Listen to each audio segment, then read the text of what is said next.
Biznesmenja shkodrane Djela Ana Preka ka ndarë një mesazh mirënjohje pas humbjes së nënës së saj disa ditë më parë. Në një reagim publik, ajo ka shprehur falënderime për urgjencën dhe Spitalin Rajonal të Shkodrës për gatishmërinë, për kushtimin dhe humanizmin e treguar nga urgjenca dhe spitali në momentet e vështira që familja e saj ka përjetuar.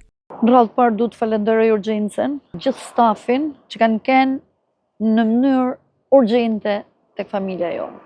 Du mi falenderu tanë pa mas, edhe me drejtorin kry. Në një apel emocional, biznesmenja Preka ka bërë edhe një thirrje të fortë njerëzore, drejtuar fëmijëve për marrëdhëniet me prindrit. Pavarësisht vështirësive dhe sfidave të kohës që jetojmë, u drejtohet të gjithë shoqërisë që të tregojnë më shumë dashuri dhe kujdes për prindrit e tyre, për sa kohë janë në këtë botë. Ne prindrit na kanë rrit, na kanë eduku dhe na duhet t'jena pranë tyne. Po ju bëj një apel tanëve pa përjashtim.